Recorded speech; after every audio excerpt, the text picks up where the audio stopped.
The sun hung low over Copper Ridge, like a blood-soaked coin, casting long shadows across the dusty main street.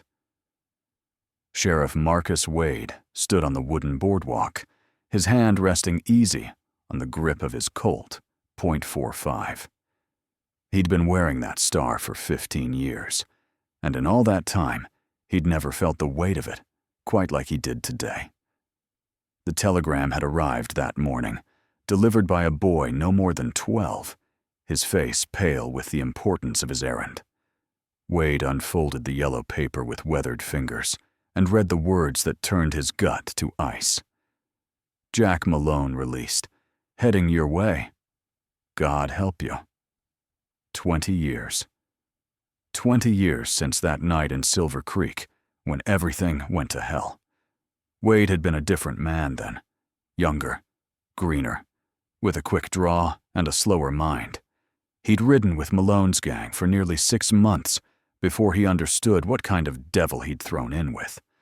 The robbery, the killing, the fire that consumed half the town, it all came flooding back like poison in his veins.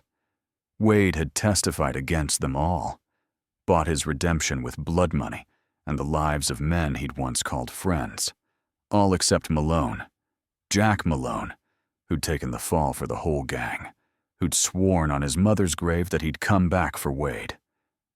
Sheriff?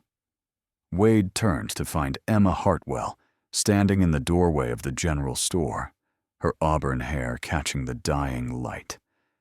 She was the reason he'd stayed in Copper Ridge, the reason he'd tried to become something better than the outlaw he'd been born to be. "You should go home, Emma. Lock your doors tonight." Her green eyes searched his face. "It's him, isn't it? The man you told me about." Wade nodded slowly. "He's coming. Probably be here by nightfall. Then leave. We'll leave together. There's nothing that says you have to face him." For a moment, Wade let himself imagine it. Riding out with Emma, starting fresh somewhere the past couldn't find them. But he'd tried running before. The past always caught up. It was patient that way. "I can't run anymore," he said quietly. "I tried being someone else, Emma. Tried wearing this star like it could wash away what I'd done. But Malone's got a right to his reckoning, same as I did. A right to kill you. A right to try." The streets emptied as words spread. Copper Ridge had seen its share of trouble over the years, but nothing like this. By the time the church bell struck 7, the town was a ghost of itself. Shutters drawn, lamps extinguished, children pulled from the streets. Wade waited alone. He stood in the center of Main Street, positioned so the setting sun was at his back. His shadow stretched long before him, a dark prophet of the violence to come. The wind picked up, swirling dust devils across the hard-packed earth. Then he heard it, the slow, measured clip-clop of a horse walking into town. Jack Malone rode a black stallion that looked like it had been carved from midnight itself. The man atop it was thinner than Wade remembered, his face weathered by 2 decades in Yuma Territorial Prison. But his eyes, those cold, calculating eyes, hadn't changed a bit. Malone reined his horse to a stop 50 feet from where Wade stood. For a long moment, neither man spoke. The only sound was the wind whispering secrets through the abandoned street. "Marcus Wade," Malone finally said, his voice like gravel and broken glass. "I'll be damned. You actually stayed. I knew you'd come. 20 years I thought about this moment. 20 years in that hellhole, watching the sun rise and set through iron bars, dreaming about what I'd do when I found you." Malone dismounted slowly, his boots hitting the ground with a dull thud. "You testified against your own. That's about the lowest thing a man can do. We killed innocent people, Jack. Burned children in their beds." "We?" Malone's laugh was bitter. "Far as I recall, you weren't in Silver Creek that night. You were already halfway to the border when the shooting started." Wade felt the words hit him like a fist. It was true. He'd run before the worst of it. But he'd still been part of the gang, still stolen from honest folk, still deserved every year of guilt that had followed. I couldn't let it stand, Wade had said. What we did, what you all did, it weren't right. So you bought yourself a clean conscience by putting us all in chains. Got yourself a nice tin star to hide behind. Malone's hand hovered near his gun. But you can't hide from this, can you, Marcus? No, Wade admitted. I reckon not. Behind him, Wade heard a door creak open.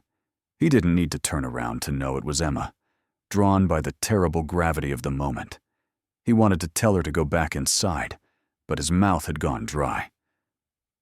I'll make you a deal, Malone said, surprising him. You take off that star, walk away from this town, and I'll let you live. That badge is the only thing keeping you breathing anyway. Without it, you're just another coward who sold out his friends. Wade's fingers brushed the star pinned to his chest. It was just metal. Cheap tin and false promises. But it represented something too. The 15 years he'd spent trying to be better, the lives he'd saved, the justice he'd served. It wasn't redemption.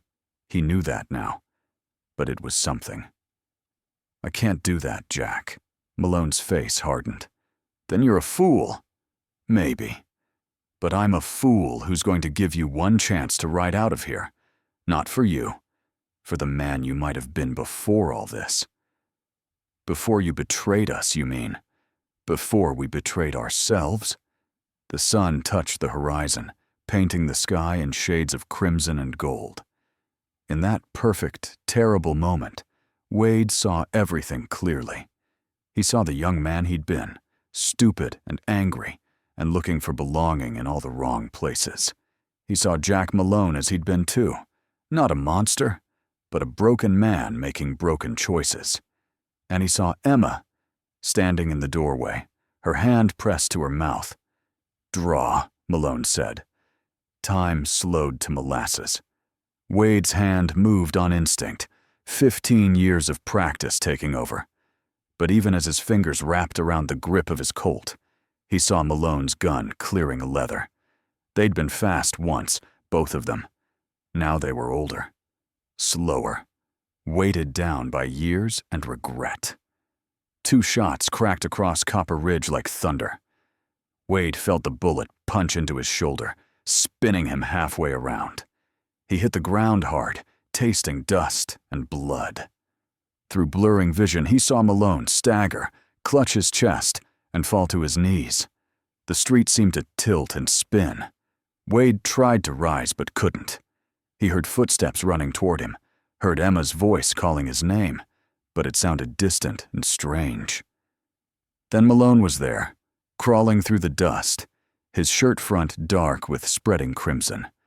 The 2 men locked eyes, and Wade saw something terrible and sad pass between them. Recognition of what they'd both lost in the pursuit of vengeance. Guess we're both fools, Malone whispered. Guess so, Wade managed. Emma reached them then, dropping to her knees beside Wade. Don't you dare die on me, Marcus Wade. Not planning on it, he said, though the darkness was creeping in at the edges of his vision.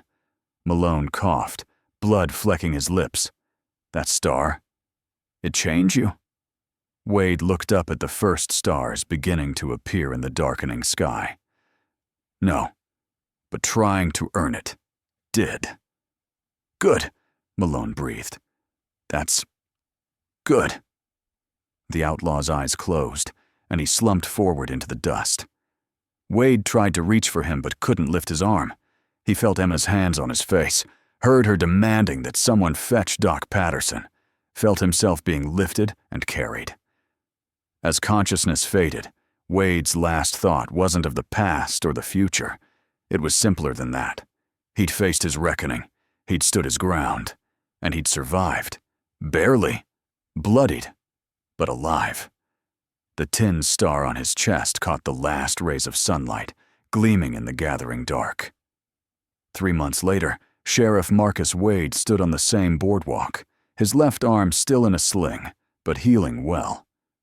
The town had returned to its rhythms, the sound of hammers and laughter, children playing in the streets, life continuing as it always did.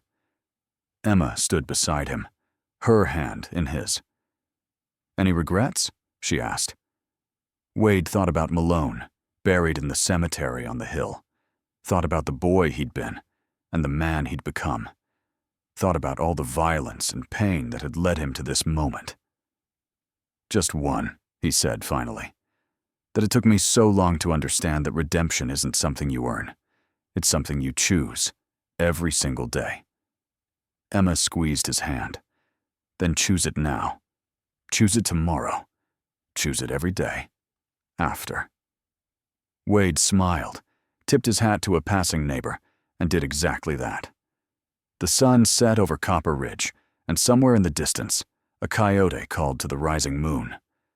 The west was still wild, still dangerous, still unforgiving.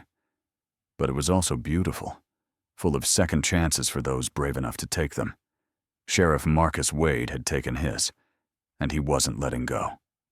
The end.